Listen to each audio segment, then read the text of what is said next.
Peace and love, everybody. Islam to the Moors out there. I'm with a good friend. I just met. Want to get his name again so he could put it on the record for himself. But I am Raymond Wimpy L. And My name is Nathan. okay, Nathan. And one of the things that I just blew my mind and loved about Nathan, I love this brother right now, is that when he seen me and he seen my fez, because many know that it's the Moors that really, wear the fez. This is a Moorish fez. It's not a Shriner fez. I want to make that a correction. The Shriners was passed this fez down from the Moors after the knowledge and education was given to them in the form of what's called masonry now, but it's really Moorish science. But I want to thank the good brother and let him know that I am very pleased that he honored me as who I am, a Moor. So this is Nathan right here, and Hey guys. thank you so much, Nathan, for No honoring worries, me as a man. Moor, coming up to me and just acknowledging me as who I am, because I get a lot of grief and a lot of backlash, actually from the people that are Moors, but are classified as Negro, blacks, and coloreds. Right. And the one thing I love about the European Muslim sons and daughters, the European brothers and sisters, that many of them do not give me grief or backlash when I say I'm a Moor. They are, in a lot of times, total agreement with that. So Right. I stopped him because I saw that he was a Moor. I saw the fez, and I do a lot of research online. I see a lot of videos, and I see the Moors standing up for themselves against this oppressive government and the way that people are trying to treat them, and actually standing up for the rights of the individual and who they are.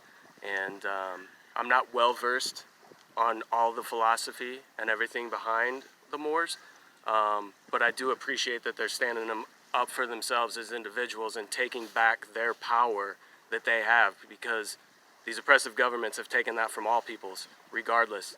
And more people standing up and actually taking action against the oppressive governments. To me, anybody that can do that is awesome, in my opinion, and is a brother regardless to me. Because those are the people standing up for who they are as individuals and their cultures, that I really appreciate in this world. and thank you so much for that. One of the things that we are principled by as Moors is love, truth, peace, freedom, and justice. And that is for all human beings on the planet Earth. And that's why Moors say we are here to uplift fallen humanity. Because one of the things that has happened to humanity is, like he said, we've been oppressed.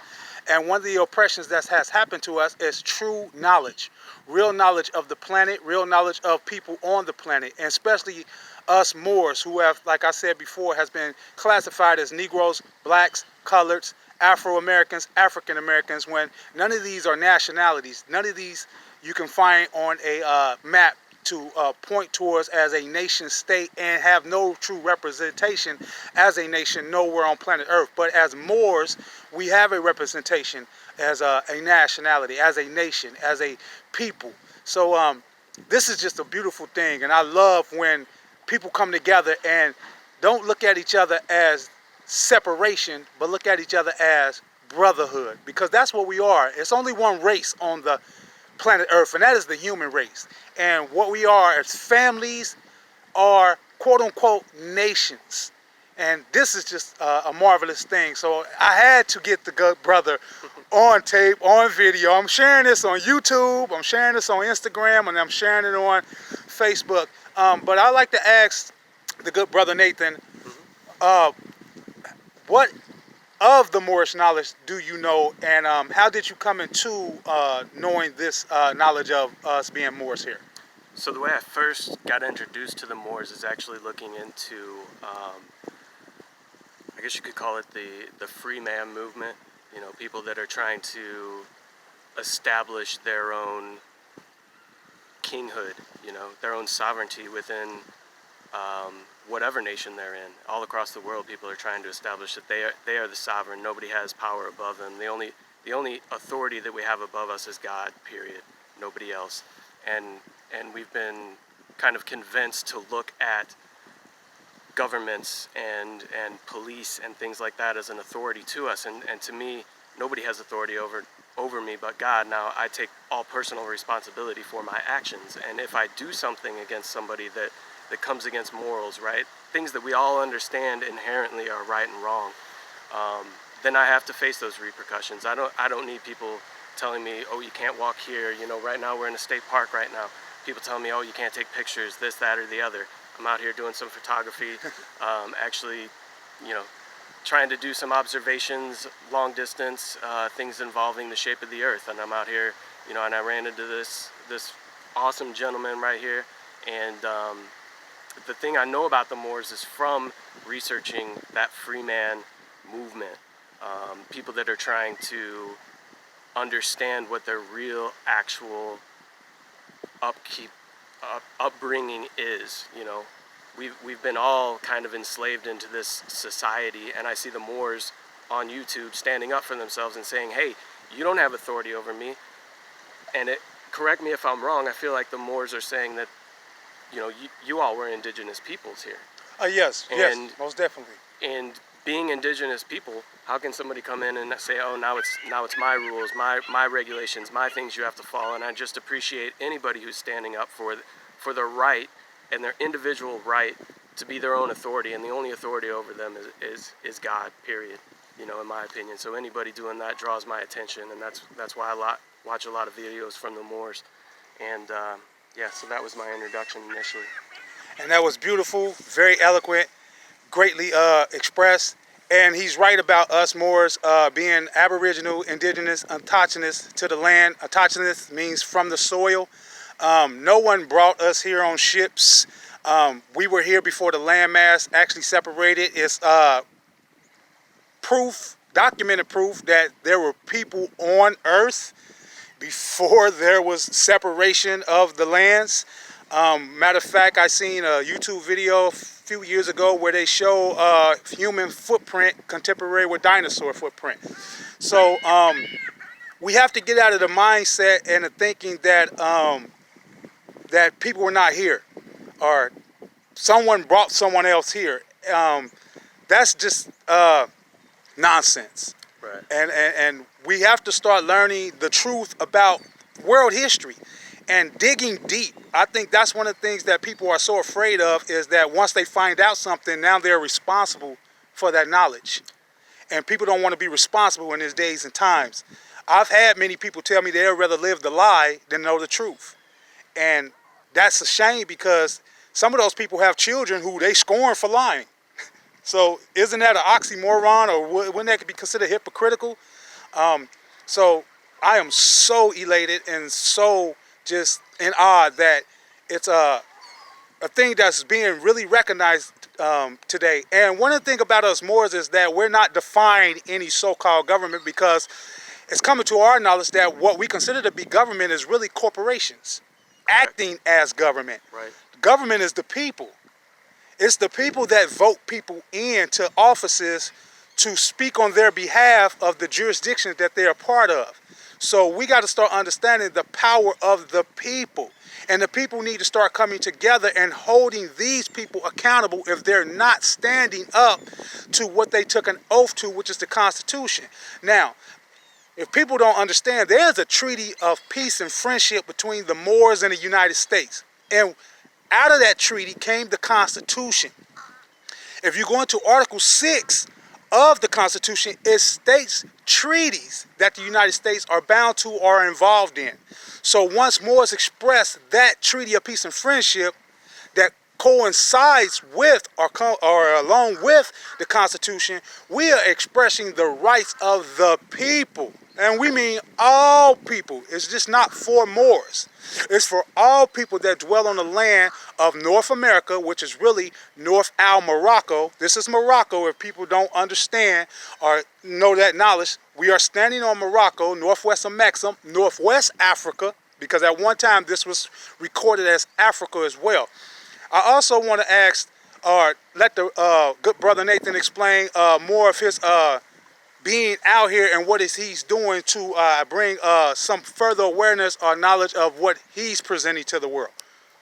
Right. So before I get into what I'm doing, I wanted to go to your point, you know, talking about people digging deep. And just your use of that phrase is very poignant, because I think we've been lied to about our history, big time. Our history books don't tell us the truth. It's just a glossing over. The winners of this conquering want to tell you what they want you to hear. And I think the history of the world, period, the history of this continent, the history of Europe, Asia, all the histories have been glossed over and changed, in my opinion. And the more I dig deep, and literally digging into the soil, you know, they're coming back and they're digging up places like Göbekli Tepe that has been covered. Nobody covered their society. Something happened, whether it's a flood of some sort, something. There was more advanced people on this earth a long time ago that we're not being told about, that we're being lied to about, to just say, oh, we're at the pinnacle, we're at the height of our evolutionary point as human beings, and we just now got all these technologies. Well, if you look back, the technologies that people have that are being found, that are being suppressed by the Smithsonian and other institutes, we had knowledge, we had power, we had a much more advanced society and civilization back in the day that they're trying to hide from us for some reason. I don't know why. Right. Was it more oppressive? Was it a free people? Was it people living peacefully together and that's what they don't want? Did they conquer the peaceful individuals of this planet and take over and institute these oppressive dictatorships, these oppressive governments, all run by corporations who are taking money from the good, hardworking people, like myself and this brother? We're working day in and day out to have money stolen from us by corporations. And when you look into it, that's what governments are. But I'm actually out here. I've been in a debate with friends. I'm originally from St. Louis. I've been in debates with friends back home about, you know, I started looking into where we live and have we been lied to. I started looking into, you know, footage of space. What is this earth that we live on? And I think we've been lied to about that. So I'm out here doing observations across Tampa Bay to see how far we can see across water, because based on the spherical geometry of an Earth that's supposed to be 25,000 miles in circumference, it should be 8 inches per mile squared distance of drop as you look out. You should see 8 inches per mile. And that's miles squared, which means it's not just 8 inches and then another 8 inches. You square that mile. So the drop is exponential and it becomes apparent. So I'm out here trying to see what I can prove for myself, doing my own scientific experiments, not just trusting people online or trusting some video that I've seen. I'm doing my own observations. I'm getting my own videos. I'm doing my own research to see what are my observations. Can I see that 8 inches per mile squared? Are we living on a globe? Are we maybe living on a plane? Is there more Earth? Is there more land? Is there more to this Earth that we've been lied to about? Because maybe the people that are controlling us are trying to keep us maybe in one specific area of this Earth. I don't know. I'm just trying to ask questions. And that's why I stopped this gentleman here, because I wanted to ask him some questions about Moorish philosophy, because I do see what those people are doing to stand up for themselves and their people and their culture. And to me, that's awesome, man. And I wish I could do more of the same. I'm just now getting started on my journey as well. Thank you so much. And one of the things that you can do and help out with this national and divine movement is start letting people know that when they see quote-unquote black people or African Americans or whatever the people are calling themselves this week, and that's not a joke. I mean, I've never seen a people or heard of a people that went through so many different titles. So which one really affixed to us? Which one are we? And the one we are is the one that's of a national descent. But it can start being explained by others other than Moors, because we catch a lot of grief trying to express this to others, that we are Moors. So if others were part of that paradigm and say, no, those are not black people, those are Moors, it would carry a little bit more weight. And one of the things, and this is no disrespect to the brother Nathan here, but one of the things I notice about my people is that they will listen to him being of, you know, European descent, because of the mind games that's been played on the people here, other than someone that looks like them, which I feel is a shame, because the one person I listen to more than anybody on planet Earth is the one who gave birth to me. That's my mother. You know, so if my mother sits me down and tells me something, I'm all ears, because not only is that's my mother, she looks like me. She favors me, or I favor her. So Why would I be afraid to get information from someone that looks like me? But then I get it again because even our own have tricked us. And that goes on both sides of the coin. That's not just for Moors. The European brothers and sisters have been tricked too. Yep. We look at this brother and he's not white. I've been tricked to believe, you know, that I should live under this authority here in this country or any country, or, you know, that we should even have to pledge allegiance to a specific country just because I live here. You know, that's I associate with the people here, not the government here. All I see from government is oppression. Period. So I want to reiterate that people are not crayons. I'm sorry to let y'all know that. Really, I'm not sorry to let y'all know that. We're not crayons. I'm not black. My skin is not black. My beard is. These headphones I have on is, but my skin is not. My skin is of a brown shade tone. This good brother right here is not white. If you can see, he has a shade, he has a tone about himself. So we have to get out of the color identity because no one else in the world recognizes themselves as that. There is no black delegation at the United Nations. There's no white delegation at the United Nations. There are people that are Irish descent, Scottish descent, Polish descent, just like there's people of Brazilian descent, or we consider Mexican descent, or things of that. So once we start to get out of that paradigm, then we can start to reconnect as human beings, because human beings don't equate themselves as colors. They don't equate themselves as crayon people. They equate themselves as nationalities. And the world is filled with nation states. I had to express to someone that people are not African. Africa is a geographical location. In Africa, there's 50 plus nations there. So someone of that geographical location has a nation state they can point to on a map and say, that's where I'm from. I'm Nigerian, I'm Senegalese, I'm Sudanese, I'm Egyptian. They don't say color. And once we get out of that paradigm, then we can start coming together as the human race that we are and start to fix that problem that we have with one another of not recognizing each other as human beings. I'm not 3/5 of a human being. I'm a full human being. Right. This man is not 3/5 of a human being. He's a full human being.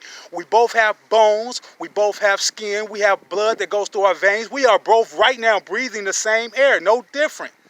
So once we get out of that separation mentality, we can start to help each other, and we can start to correct the problems that's going on with our quote-unquote governments, to start recognizing people as human beings. I don't want to hold this good brother up, and I myself was in a little class at the moment before he stopped me. Sorry, man. Oh, no problem with that, because this is class too. This is a session and lessons too. But I want to let the good brother get back to what he's doing. Before I go. And yeah, before he go, I do want to allow him to speak a little more. Yeah, so on your point, man, we're all just human beings, and the more people watch television, the things that, even when it comes down to like elections and things like that, which I don't participate in, when you see the media, all they want to do is they want to put people into categories. How are black middle-aged females voting? How are white younger males voting? And they want to tell you, because they want to tell you this is your category. They want to put you in that category, and then they want to tell you what other people in that category think, so you think the same way. That's the television messing with your head. That they're trying to put you in a box, because him and I might have the exact same views on everything in the whole entire world. But if you watch the television, they're going to tell you that him and I are different. We're not. We're people. We're human beings. We might have differences of opinion, but differences of opinion is just a difference of opinion. It has nothing to do with my skin tone. It has nothing to do with the color of my eyes. It has nothing to do with that. I mean, we do grow up in this world, and we see through the lens of who we are. That is correct. The things that happen to me and the things that happen to him are possibly different because of the way people perceive them. But the problem is we get ingrained with how to perceive people, and that's the problem. We get taught at a young age to respect the authority. That's the way school is structured. And then we get taught, possibly through our parents and our culture, to, oh, those people or that people or whatever, to have an opinion about it, because that's the way they were taught. And we have to work together now to break those chains, in my opinion, because all that does is that compartmentalizes your brain and gives you an opinion, a skewed opinion, And you just have to look at people, not as colors, not as gender, whatever. There's obviously differences between people. There's differences between gender, but we're all one people. We don't need to stress about differences. We need to talk about what we are as people as a whole. What are our similarities as a people? What is our struggle? What do we really need to focus on? And in my opinion, you know, there's bigger fish to fry than these little compartmentalizations of opinion and how you view the world and people based on race, sex, color, religion, nationality, any of that. You know what I'm saying? So Yes. just wanted to say Thank that. you. Thank you so much. This is one beautiful morning. I kind of woke up a little discouraged this morning because, you know, going on my apps because, you know, I do landscaping and mowing here in the Tampa, and, you know, some of my jobs I'm getting ready to get into that, man. Hey, it's a great We'll business, man. yeah, Great business. We'll stay in touch for sure. Oh yeah, definitely. Yeah. We're going to exchange information and stuff like that, so we can definitely stay in touch. Lost a couple of jobs, and some got rescheduled. So my week coming up, it was kind of going to be funny, but you know, this right here, it just leveled everything out. Now I'm on cloud 9, as they say, and it's always wonderful and beautiful to meet beautiful people. And we got to understand we are beautiful people, all spectrums of the rainbow. Get out of your mundane thinking, get out of your lower self, as the Prophet Noble Drew Ali told us. Get into your higher self, your higher intellect. Question things. Quit just going with things. Question things, because without questions, there's no answers. And that's what we are here to do. We are here to seek answers. We have a purpose here, all of us. Some of us are here to bring enlightenment and encouragement to the world. Some of us are here to just be assholes. I'm just keeping it real. That's not against anyone. That's just how it is. But understand what your purpose is. And if your purpose is to uplift and build up humanity, get to your job and do the best at your job. So like I said, I don't want to hold the good brother up too much longer. I want to thank him so much for stopping, recognizing who I am, because that's one of the greatest things in the world, is for someone to recognize who someone else is and show that respect. And until further, this has been Raymond Wimpy L. signing out. All praises due to Allah, and I don't want to get nobody twisted and thinking I'm thinking of some spookism. When I say Allah, I mean arm, leg, arm, head, which describes the human body. Exactly. People. Peace.